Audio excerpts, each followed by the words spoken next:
मैं पेशे से डॉक्टर था और कोई बड़े स्तर का क्लिनिक नहीं चला रहा था। मेरा क्लिनिक एक गली मोहल्ले में ही था। आज थोड़ी देर हो गई थी, वरना मैं रात 12 बजे तक घर लौट आ जाता। लेकिन आज 1 बज चुके थे।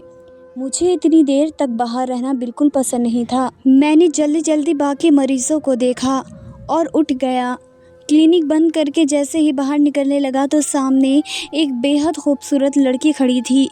मैं वैसे तो डॉक्टर था, लेकिन लड़कियों के मामले में मैं तुरंत ही पिघल जाता था।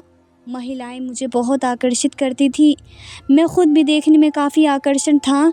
मेरी उम्र ज़्यादा नहीं थी और लड़कियां जल्दी ही मेरी ओर आकर्षित हो जाती थी।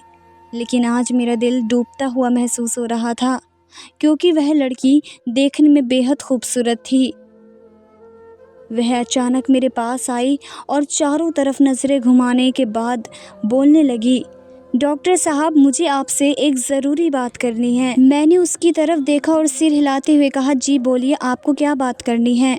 मैं बहुत अदब से बात कर रहा था, क्योंकि मैं उसके साथ कुछ समय बिताना चाहता था। अब मेरा दिल भी उसे देखकर बेचैन होने लगा था। मुझे लग रहा था जैसे मैं खुद पर काबू नहीं रख पा रहा था। वह लड़की कहने लगी, डॉक्टर साहब, मैं कोई आम बात नहीं करने वाली हूँ। यह मेरी इज्जत से जुड़ा मामला है। मैंने उसे भरोसा दिलाया, आपकी इज्जत पर कोई आँच नहीं आएगी और ना ही ये बात कहीं बाहर जाएगी। आप निश्चित होकर अपना मसला बताइए। रात के 1 बज चुके थे। मैं घर जाना चाहता था, लेकिन न जाने ऐसी कौन सी ताकत थी जो मुझे वहीं रोके हुए थी। वह लड़की और करीब आई और राजदारी भरे अंदाज में कहने लगी, डॉक्टर साहब, मैं जानती हूँ कि आप बहुत अच्छे इंसान हैं। मैंने आपके बारे में बहुत अच्छी बातें सुनी हैं। आप कई लोगों का मुफ्त में इलाज भी कर देते हैं। मुझे आपसे एक ज़रूरी बात करनी थी। दरअसल मेरी शादी में कुछ ही हफ्ते बाकी हैं, लेकिन मैं अपना कुंवारापन खो चुकी हूँ। मैं जानती हूँ कि ये एक लड़की के लिए बहुत ज़रूरी चीज़ होती है। शादी की पहली रात जब मेरे पति को पता चलेगा कि मैं कुंवारी नहीं हूँ, तो वह अगले ही दिन मुझे तलाक दे देगा। मैं नहीं चाहती कि मुझे तलाक का दाग लेकर ज़िंदगी गुजारनी पड़े। इसी वजह से मैं आपके पास आई हूँ कि आप कुछ भी करके मेरा कुंवारापन वापस ला दें। मैं भी थोड़ा रंगीला किस्म का इंसान था और वह लड़की पूरी तरह से मुझे अपनी ओर खींच चुकी थी। जब उसने बताया कि वह अपना कुंवारापन खो चुकी है, तो मैं समझ गया था कि यहाँ मेरा काम बन सकता है। अगर मैं उसका कुंवारापन वापस ला दूंगा तो उसके बदले में वह मुझे अपनी नज़दीकियों के कुछ पल दे ही सकती है। मेरे दिमाग में बहुत कुछ चल रहा था। मैंने तुरंत उसे यकीन दिलाते हुए कहा, तुम डरो मत और घबराने की कोई ज़रूरत नहीं है। तुम बिल्कुल सही जगह आई हो। मैं तुम्हारा हर हाल में इलाज करूँगा। बस कुछ ही दिनों में तुम्हारा कुंवारापन वापस आ जाएगा और तुम्हारा पति तुम्हें किसी भी हाल में तलाक नहीं देगा। मेरी ये बात सुनकर वह लड़की अचानक बहुत खुश हो गई और फ़ौरन ही मेरे साथ क्लिनिक के अंदर दाखिल हो गई। मेरा दिल ज़ोर ज़ोर से धड़कने लगा। उसकी आवाज़ मेरे कानों में गूंज रही थी। मुझे डर भी लग रहा था कि अगर किसी ने मुझे इस हाल में देख लिया तो मेरी बहुत बदनामी होगी। इस मोहल्ले में मेरी काफ़ी इज्जत थी। लोग मेरे बारे में बहुत अच्छा सोचते थे। मेरा इलाज लोगों को फ़ायदा पहुंचाता था और वह मुझे पसंद करते थे। वह लड़की क्लिनिक के अंदर आकर एक जगह चुपचाप बैठ गई। मुझे हैरानी इस बात की थी कि उसने आने के लिए रात का समय क्यों चुना। वह बेहद खूबसूरत थी, लेकिन उसे यहाँ आने से ज़रा भी डर नहीं लग रहा था।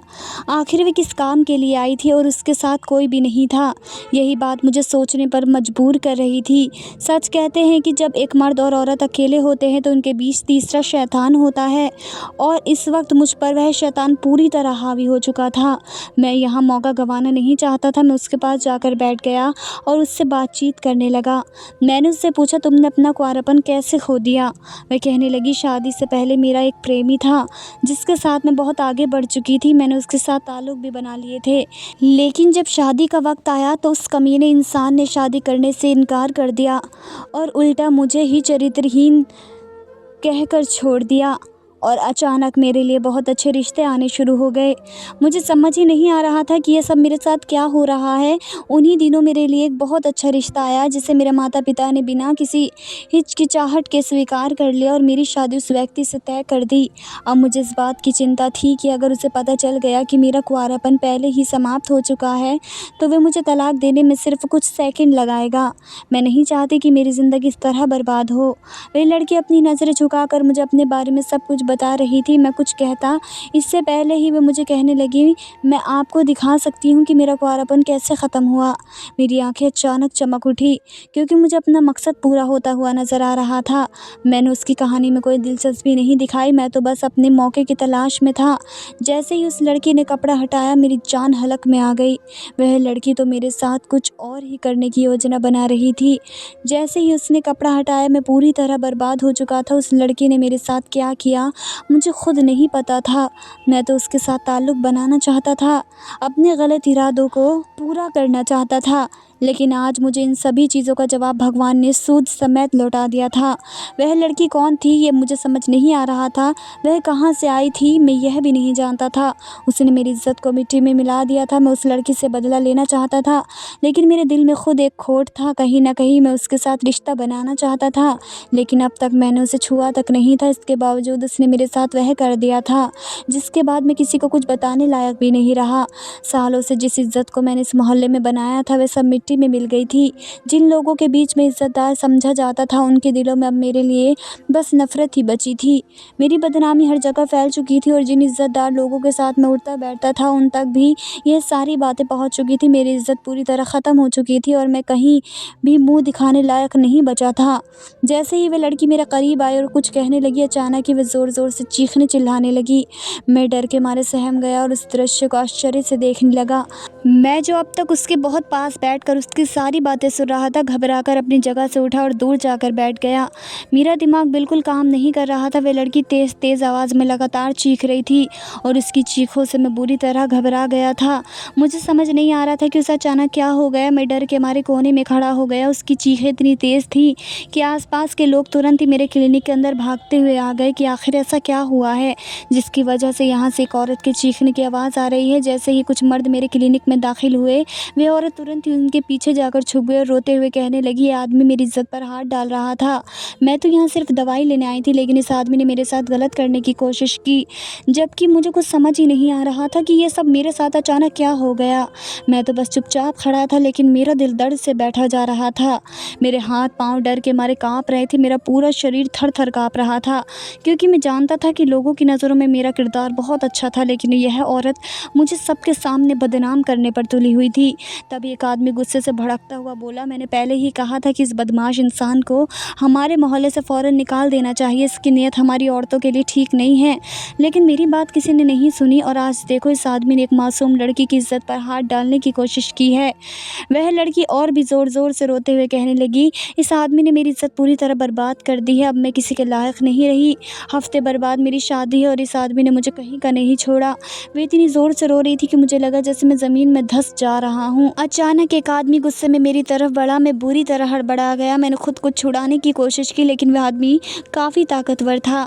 बल्कि अब तो 2-3 और लोग भी उसके साथ आ गए थे और उन्होंने मिलकर मुझ पर टूट पड़े। मुझे समझ नहीं आ रहा था कि मैंने ऐसा क्या कर दिया जिसकी वजह से मेरे साथ ये सब हो रहा था। मेरे मन में उस लड़की के लिए गलत ख्याल ज़रूर आए थे, लेकिन मैंने उसके साथ कुछ गलत नहीं किया था। उन लोगों ने मुझे पकड़कर मेरे क्लिनिक से बाहर धक्का दे दिया और फिर गली के बीचों बीच ले गए। लोग अपने घरों से झांक कर देख रहे थे कि अचानक ऐसा क्या हो गया, लेकिन कोई भी मुझे बचाने नहीं आया। वे लोग बिल्कुल भी रुकने का नाम नहीं ले रहे थे। जब उस लड़की ने देखा कि मैं बेजान सा ज़मीन पर पड़ा हूँ तो वे तुरंत हमारे बीच आकर कहने लगी, अब बस इस आदमी को छोड़ दो। इसने मेरे साथ जो जुर्म किया है उसकी सज़ा इसे हर हाल में मिलेगी। मैंने फ़ैसला कर लिया है कि मैं इसी से शादी करूँगी, क्योंकि अब मुझसे कोई शादी नहीं करेगा। ये सुनते ही मैं गुस्से से तिलमिला उठा। मैं पहले ही इतनी मार खा चुका था, लेकिन इसके बावजूद मुझ में इतनी ताकत थी कि मैं इस लड़की का सामना कर सकता था। मैं तुरंत अपनी जगह से उठा और गुस्से में हाँफते हुए बोला, मैं कुछ भी करा जाऊँगा, लेकिन तुम जैसी बदचलन औरत से शादी नहीं करूँगा। ये औरत अपने कुंवारेपन के खोने की वजह से मेरे पास आई थी ताकि मैं इसका इलाज कर सकूं, लेकिन मुझे नहीं पता था कि यह मुझ पर ही इल्ज़ाम लगाकर मेरी इज़्ज़त को मिट्टी में मिला देगी। मैं किसी भी हालत में इससे शादी नहीं करूँगा। तभी एक बुज़ुर्ग आदमी ने उस लड़की के सिर पर हाथ रखा और उससे पूछा, बेटा क्या तुम सच में इस आदमी से शादी करना चाहती हो? वह लड़की ज़ोर से सिर हिलाकर बोली, हाँ अंकल, मैं इसी आदमी से शादी करना चाहती हूँ, क्योंकि अब मुझसे कोई शादी नहीं करेगा। मैं पूरी तरह बर्बाद हो चुकी हूँ। 1 हफ़्ते बाद मेरी शादी थी, लेकिन अब मैं किसी को मुंह दिखाने के लायक नहीं बची हूँ। मैं आप सबसे विनती करती हूँ कि मेरी शादी इस आदमी से करवा दे ताकि मेरी ज़िंदगी संवर जाए, ये सुनकर वे लोग तुरंत इस बात पर राज़ी हो गए और मेरी तरफ बढ़ते हुए बोले, अगर तुम्हें अपनी ज़िंदगी प्यारी है तो इस लड़की से चुपचाप शादी कर लो, वरना हम तुम्हें कहीं का नहीं छोड़ेंगे, बल्कि हम तुम्हें चौराहे पर खड़ा करके बेइज्जत करेंगे और अगले ही दिन पुलिस के हवाले कर देंगे। वे लोग मुझे खुली धमकी दे रहे थे, लेकिन मैंने भी सीना तान कर कहा, जो करना है कर लो। मैंने कुछ भी गलत नहीं किया है और मैं किसी भी हाल में इस लड़की से शादी नहीं करूँगा। इसने मुझे बर्बाद करने में कोई कसर नहीं छोड़ी है और मुझ पर झूठा इल्ज़ाम लगा रही है, जबकि मैंने कुछ भी नहीं किया। तभी उनमें से एक आदमी ने मेरे कॉलर को पकड़कर झंझोड़ते हुए कहा, तुम अपनी ज़िंदगी प्यारी नहीं है क्या? अगर नहीं है तो ठीक है फिर। उसने अपना सामान निकाला और मेरे सिर पर रख दिया। मैं गुस्से में बोला, तुम्हें हर हाल में इस लड़की से शादी करनी होगी। अगर तुमने आज इसके साथ शादी नहीं की तो यकीन मानो ये दिन तुम्हारा आखिरी दिन होगा। वहाँ मौजूद सभी लोग बेहद गुस्से में थे। मुझे समझ आ गया था कि अब मेरे साथ कुछ बहुत बुरा होने वाला है। मैंने खुद को हालात के हवाले कर दिया और कुछ ही देर में उस लड़की से मेरी शादी कर दी गई। जैसे ही शादी हुई वे लड़की वहाँ से चली गई और मैं वहीं सिर पकड़ कर बैठ गया, सोचते हुए कि ये सब मेरे साथ क्या हो गया। कुछ ही देर पहले मैं बिल्कुल ठीक ठाक अपने घर लौट रहा था, लेकिन अब मेरी पूरी ज़िंदगी ही बदल चुकी थी। लेकिन मैंने पक्का इरादा कर लिया था कि मैं इस औरत के साथ अपनी ज़िंदगी बिल्कुल भी नहीं बिताऊँगा। मैंने खुद को मजबूत किया और अपनी योजना के मुताबिक क्लिनिक को बाहर से बंद करके अपने घर की ओर रवाना हो गया। मुझे समझ नहीं आ रहा था कि इस लड़की ने मेरे साथ ऐसा क्यों किया, आखिर इसके पीछे क्या वजह थी। लेकिन मुझे इतना गुस्सा आ रहा था कि मैंने किसी भी चीज़ की तहकीकात नहीं की, बल्कि उसी रात मैं वहाँ से दूसरी जगह चला गया और इस बात की खबर तक किसी को नहीं होने दी। अब मैं किसी और जगह जाकर अपना नया क्लिनिक शुरू करने वाला था।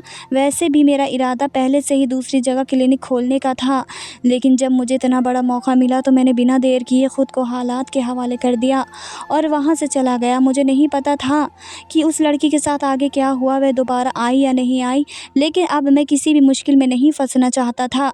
इसलिए मैंने बहुत दूर जाकर नई ज़िंदगी शुरू कर दी। समय का काम है गुजरना और वह अपनी रफ्तार से गुजर ही रहा था। जिस मोहल्ले में मैंने अपना नया क्लिनिक खोला, वहाँ के लोग मुझे बिल्कुल भी नहीं जानते थे।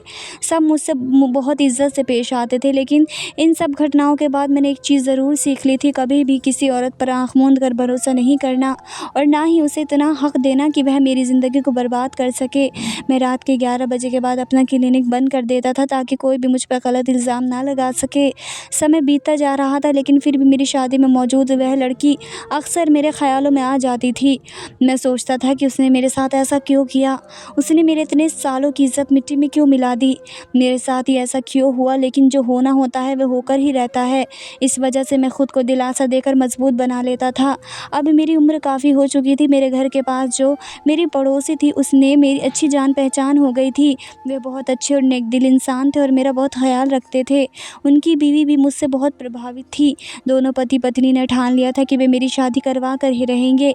जब उन्होंने इस बारे में मुझसे बात की तो मैंने मुस्कुराते हुए मना कर दिया और कहा, अभी मैं सिर्फ अपने करियर पर ध्यान देना चाहता हूँ और शादी के झंझट में नहीं पड़ना चाहता। लेकिन वे दोनों ज़िद पर अड़े थे कि मेरी शादी करा कर ही रहेंगे। मैं बिल्कुल भी राज़ी नहीं था, लेकिन जब उन्होंने बार बार मुझे मनाने की कोशिश की तो आखिरकार मैंने ये मामला उन्हीं पर छोड़ दिया और कहा, आप जिस भी लड़की को चुनेंगे मैं शादी कर लूँगा। जब मैं इस इलाके में आया था तो मैं बिल्कुल नया था और इन्हीं दोनों पति पत्नी ने मेरा साथ दिया था। इसी वजह से मैं यहाँ टिक पाया था। वे मुझसे बोले, हमारी नज़र में एक लड़की है जो बहुत ही खूबसूरत और हसीन है, लेकिन उसका कोई सहारा नहीं है, बस एक बूढ़ी माँ है और वही लड़की उसके साथ रहती है। अगर तुम चाहो तो हम तुम्हारी मुलाकात उस लड़की से करवा सकते हैं। मैंने दिल ही दिल में सोचा, क्या देखना, जब ये लोग कह रहे हैं कि वह लड़की सुशील और अच्छे स्वभाव की है तो ज़रूर कुछ अच्छा ही होगा, तो शादी करने में कोई हर्ज नहीं। मैंने उन दोनों पति पत्नी को यकीन दिलाया, आप जिस भी लड़की को पसंद करेंगे मुझे वह मंजूर होगी। और फिर देखते ही देखते 1 महीने के अंदर उन दोनों ने मेरी शादी बहुत धूमधाम से करा दी।